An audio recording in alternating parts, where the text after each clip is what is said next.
up to chapter 21 over here, in the second gate. He says, anyone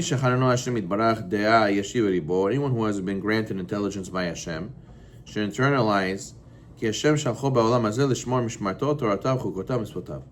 Hashem sent us to this world with a mission to observe His safeguards, His Torah, His decrees, His commandments. Don't forget and get distracted and lose your focus on your mission.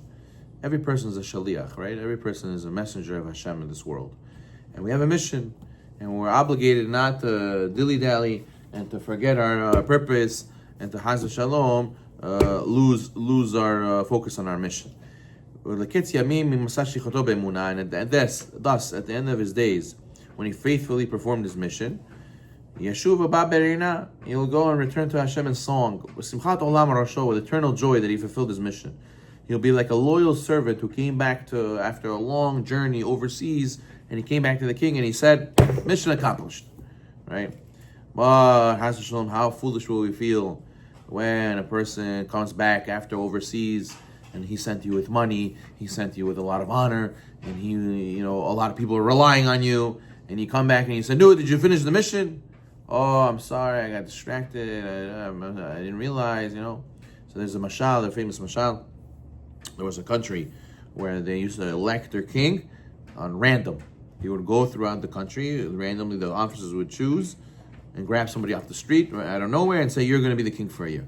Some kings, they were selfish and they just spent all the tax money on themselves and they did whatever they wanted, live a lavish lifestyle. Some actually were good and made good laws and made good infrastructure.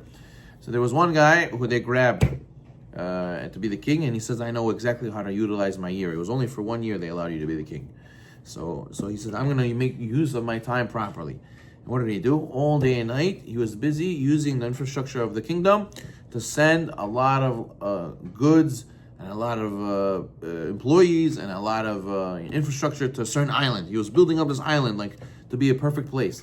And he was working day and night. He didn't barely slept. He was so stressed out. And they said, what kind of king is this? Usually the kings, they either throw parties or they're busy with embettering the kingdom. Well, this guy is in some island over there. What is he doing? What is he focusing on? And then finally his year's over. He lost his kingship. And you see him that he said to everybody, you think my kingship's over? My kingdom just started. And he went to this island that had all this infrastructure and all this wealth and all this food and all this happiness and joy.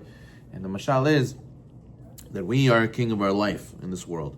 And many times we get distracted. We get distracted with other things instead of building up what we're supposed to be building up towards is Olam Haba. And this guy, he was doing mitzvot, right? This guy represents how a person goes out of his way to do things that other people laugh about and say, what are you doing? What is this mitzvah going to help you? Why are you learning? Why are you praying? Why are you doing all these spiritual things?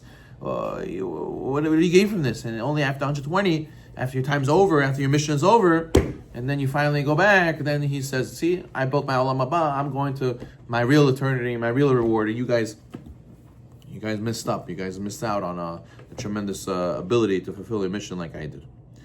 And Rabbeinu Yonah says, Min advarim she'adam chayav lizkor ba'avram yom ha'mavet. Obviously, a person has to always be mindful of the day of death. In order that he should not temporarily neglect the service of Hashem or be slacking in it. Because of this, he should be willing to deprive himself of sleep, in order that he should be able to toil and study Torah and be able to go increase his fear of Hashem. In order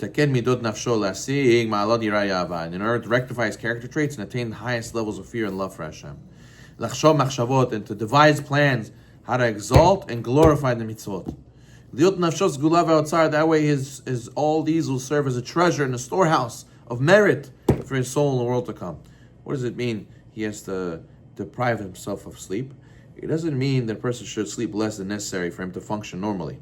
For doing so will take away from his Torah study, take away from his mitzvot.